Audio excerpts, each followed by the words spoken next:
Hey, I'm Alex Ratcliffe from Board Game Co. and today I'm reviewing Junk Drawer from 25th Century Games. Junk Drawer is a 1 to 4 player polyomino game that really took me by surprise. I expected this would be fine. I did not realize how much I'd enjoy this one. But let's go ahead and dive into it. You can jump to any timestamps or links or anything all down below. But Junk Drawer is a 1 to 4 player polyomino game. In the game, what you're going to do is you're going to set up 4 different goals over here on this shared goal board. We have all these goals over here. There's a lot of goals to go through. You're going to pick 4 and assign them to the various boxes. So for example, we know that in the red box, we'll score 1 point per covered perimeter space around the edges. I'm going to go through each box shortly, but that's the basic idea. And then what you're going to do next is you're going to go ahead and flip over a card, and I may play through an entire game here. I make no guarantees. You can jump to the actual review part in the timestamps down below. But we're going to go ahead and grab the bottle opener. Now the bottle opener has to go into one of these 4 compartments. It can either go towards covering perimeter spaces.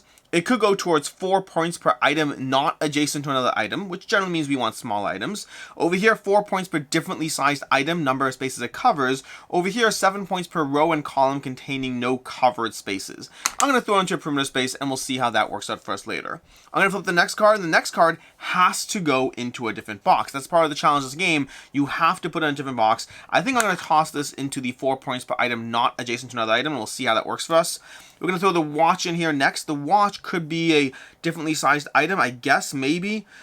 Let's throw it down over here and see how it goes. Again, keep in mind, in each round, you have to start filling new spots as you go. And then we'll use the phone charger, and the phone charger is going to go down into this corner over here, and we'll see what happens next. That's going to be round 1. Round 1 is done. We're going to take these cards, dump them off to the side, and continue now with 4 new cards. We're going to deal with 4 new cards, and then once again, flip over the first item. Now, because it's a new round, that glue stick can go in any compartment. I'm going to toss it down here because there's only one size 2 item, and there's only one size 1 item, which means since this compartment scores per differently sized item, that's my only opportunity to score that. We're going to hope the button doesn't come up next. Unfortunately, it did not. We got that. That actually goes great over here. The only problem is we know for sure this is going to mess with us later, so there's almost no point doing it there. Instead, I'm going to toss it down into here to see, what if I throw it up here? I'm going to throw it up here and see how that works for us, okay? We're going to throw it over there and see if we can benefit from that. We're going to go ahead and take this over here. We have the tape. And like I said already, the tape is guaranteed to in some way mess with us, so I don't know how to best make sure. You know what? We're going to throw this tape over here and see what happens. And we got the button. The button is, I would have rather have the button over here, but if I have to have it somewhere, throwing it down here is not the worst. We might even be able to get away with the third item there. Let's see how that continues to go. So, we're done over there, down with round 2. Let's go ahead and go with round 3. Now, the game is going to end as soon as any one player cannot legally place any single item, which we'll see when that happens. We got the sunglasses. We haven't yet put a size 5 item over here, but we still have a size 3, so I'm going to hold out hope for that. And we'll throw this size 5 item over here, where it can help us out there. We have the coins, which are not great, honestly. I might even choose to put a size 5 item here. I'm going to. We'll see what happens here. Then we have the inhaler, which is a size 4. Now, the problem with the inhaler is if I put it into here, I can still hope to get a size 3 over here, but we'll find out. Again, it's almost certainly going to work against us either way. You know what? If I put this down here, no, it's very hard to get more than 14 points in this box, but I still kind of want to try. So what if we throw this inhaler down over here like so? Maybe. Can we even hope for the best at that point? If I throw it down like this, we can still hope for an item over there. And then we'll throw this down, and we got a measuring tape, which is definitely going to mess us up, unfortunately. There's no way to put this in the box without losing 2 full rows. So now this box is down to a single 7 points. There's no way to avoid that, unfortunately. Actually, I could theoretically go like this and hope for the best. You know what? Let's do that. Let's put it over here and hope for the best and see how things play out. That's round 3. And generally we get to round 4. Round 4 is usually where it can end, and round 5 is possible as well. So we got our flashlight over here. Flashlight's going to be beautifully placed over there. Completely clear that up. We already have a size 5 item over here. We're hoping for a size 3. We got our earphones. Now our earphones, we have to make a choice over here. Ooh, look how beautiful that was. That was absolutely beautiful. I'm going to score 14 points for this box, which is great. Then over here, we have this one over here. We have the can opener, which unfortunately is going to mess us up somewhere.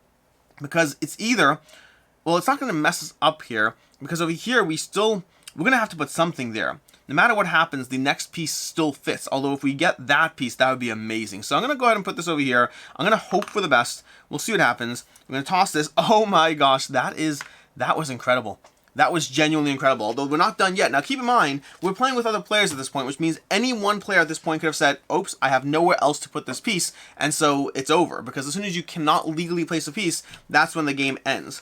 We're going to have the batteries come out. There's always going to be one card not in play over there. The batteries come out, and the batteries can still go somewhere. It cannot go in this box. It cannot go in this box. It cannot go in this box, but it can go in this box. It won't help us score points, but it's still fine. Now, we want to hope that this next piece triggers endgame, and as the keys, it's going to trigger endgame. There's nowhere for it to legally fit. This box wouldn't be eligible, and these three don't, and so every other player places their keys, but then that is the end of the game, and then we score.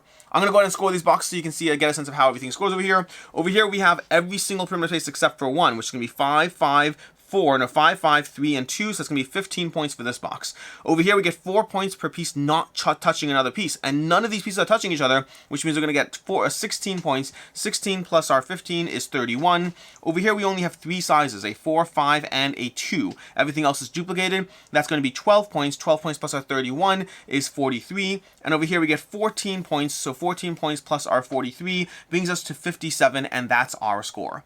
That's how you play Junk Drawer. That's basically how you play the game. As you go through this, you're trying to officially maximize each box by choosing how and where things get placed, and then that's really it. Yeah, past that, you have variable goals. You have a ton of goals in different gradients of easy, medium, or hard, and you're trying to figure out how to score as efficiently as possible. There is a game variant. If you don't like the fact that the game ends as soon as one player cannot place, you could play the game variant where you keep placing until you cannot place anymore. That is a better and worse situation because you're not getting punished through the actions of other players, but to me, a big part of the strategy is understanding that at a certain point you will be able to stop placing, and I prefer that personally. I prefer the game mode where the game ends as soon as someone can't place because I can often benefit from that if I've played well, versus sometimes you want to stop placing, sometimes you want to be done so you can score points for empty areas. It kind of depends on the goals you have in play.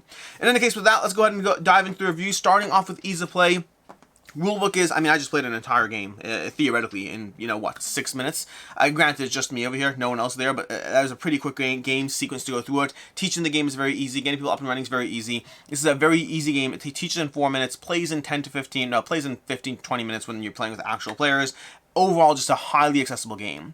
As far as what I like, don't like, and can see others not liking, starting off with what I like, which is, to begin with, the theme over here is charming. The theme of just having junk being thrown into various drawers as you just have your knickknacks in different compartments is already something we can all resonate with. That's something we can identify with as we're like, oh yeah, we're just, trying to fit our can opener with our watch and our loose change along with the glue stick over there. It just has a theme that works for what this game is doing. Past that is polyominoes, which is generally a game mechanic that I like. I like polyomino games, and Junk Drawer is no exception. Not only is it no exception, it's one of my new favorite polyomino games with one thing I want to see done differently, but we'll talk about that soon. But overall, it's polyominoes. I like polyominoes. I like them here, and I like the fact that you have a different challenge than you usually do. You're not filling out this large board like you are in many polyomino games. You're filling out these little micro boards, each with their own different scoring mechanism. So when you draw a tile, you're not just trying to place it, you're trying to think how well does it place, and you can choose different places to place it, taking into account that your options are going to get lower as you reveal cards, and that's a different thinking approach to how you usually deal with polyomino games, and I like the way that it mixes it up, and I love the way that it's just incredibly highly variable. The different goals you have over here, and I've played with a lot of these goals by now, but they all give you something else to think about. This is create the largest rectangle. So the largest complete rectangle you get. 3 points for every row and column containing exactly 2 covered spaces. 1 point per uncovered perimeter spaces. So you have these 2 goals, different boxes completely change the way you approach it. It's 4 points per gap of exactly 2 spaces. If you create little pockets of 2 spaces each, you get 4 points for those. They all change up the way you approach them, and there's a whole bunch more to go through. So I love the variability included into this game, and the fact that you can knock out a game in 20 minutes for all that it gives you to think about. This does a lot in a very small, very affordable, very quick package. As far as what I don't like, there's not a lot that I don't like about the game, but the one thing I would love to see is there's a degree of limitation to how much you can really do with a 5x5 grid and the number of different goals you have going on. I would love to see the same exact game with a 6x6 grid or a 7x7 grid. I want to see Junk Drawer Plus or whatever it is, either an expansion or an addition or whatever it is that gives you the same game. But even with a 6x6, I think a 6x6 could be an entirely different approach to the way you think about it and give you a lot more creative freedom within the same basic concept. Give you a few more items and then play a 6x6 game. I think 7x7 and 8x8 would also be compelling in their own way, but it might be already too much. I think the amount of extra spaces with 6x6, you go from 25 spaces to 36 spaces. That is a big jump in the amount of ground to cover and the amount of ways you can think things out. I think the only thing that holds this game back for me at all is there's just only so much you can really do with a 5x5 area. A 6x6 area would give you so much more creative freedom to work with while maintaining the same principles of the game. As far as I can see others not liking, The limited placement spots, that 5x5 limitation, combined with the fact that lots of things do end up being intuitive to a degree. Very often, if you're trying to cover perimeter spaces and you have this, you're going to throw it down the perimeter. If you're trying to not cover perimeter spaces, you're going to throw it into a different box. To a certain degree, larger or smaller tiles is a degree of automatic intuitiveness to the way you're going to want to place things as you play, in a way that does mean very often as you start playing with players, you're going to be like, oh, you put that in the same box as me. Oh, you put that in the same box as me. Oh, you put that in the same box as me. I've often played an entire first round where everyone does a very similar thing, and then as the game progresses, it does diversify. So I'd say that to a certain extent, there is a limited amount of decision space. There's definitely decision space, but it branches more as you go through it. But the fact that a lot of the decisions you're going to make, especially early on, are fairly intuitive, which will lead to overlap, which may or may not be a problem for you. And then secondly, that aspect of ending at the same time. The fact that the game includes a variant to approach that. The fact that, you know, if I'm placing my board and you place in a way that triggers so you can't place anymore, you might end the game early, even though I'm trying to maintain it and keep it going. And that factor over there might be slightly frustrating. Why is your bad placement a way for me to end my game?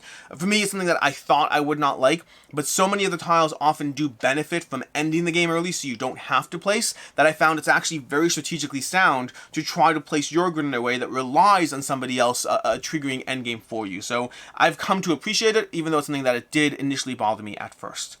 As far as final thoughts on Junk Drawer, like I said already at the beginning of this video, I really like this game. I was surprised.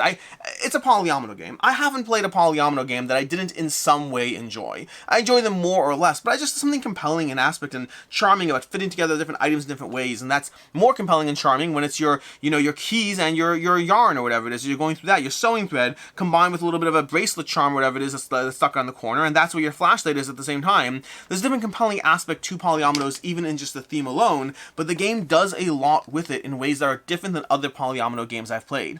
I just didn't expect to enjoy it as much as I did. This is one of those games that, the first time I played it 5 times in one sitting, and then dove back into it the next day because it's just an accessible, easy to play, rewarding game with plenty of gold cards. They could have had 10 gold cards and called it a day, but they have, I don't even know the amount over here, but it feels like 20, maybe 30 gold cards, somewhere in that range.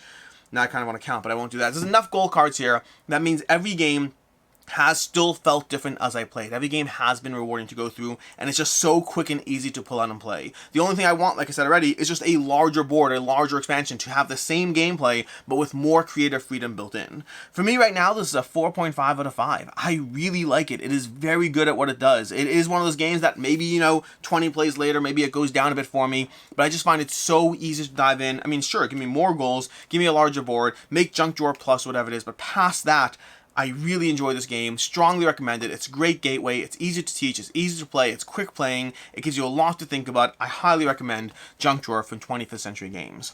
If you're looking for other game recommendations, first of all, one of my go-to recommendations for not just a polyomino game, but one of my go-to gateway recommendations in general that has been proven to be a success time and time again is Baron Park. Baron Park is another polyomino game that also has a high degree of accessibility and rewardingness to it, and Junk Drawer is very much vying for that same spot as far as just an easy, consistent game to recommend. And if you like playing with polyominoes in smaller spaces than what you're used to, Project L is another game that also forces you to play with polyominoes in a way that re-examines how you engage with polyominoes. Polyominoes are often about how you fit them all together, and Junk Drawer reapproaches and reimagines that by forcing you to think not just how they fit together, but how often you don't want them to forget they fit together, or how you're trying to achieve different scoring goals as you place them. And Project L does something similar with giving you small little cards you're placing polyominoes on, while dealing with a tableau building engine as you try to improve your polyomino engine as you go through it. So again, it kind of takes the same thing you're used to, and then forces you to re-examine how you approach it. In any case, and until next time, I'm Alex Radcliffe from Board Game Co. Hope you found this video helpful, and as always, I hope you have a good one.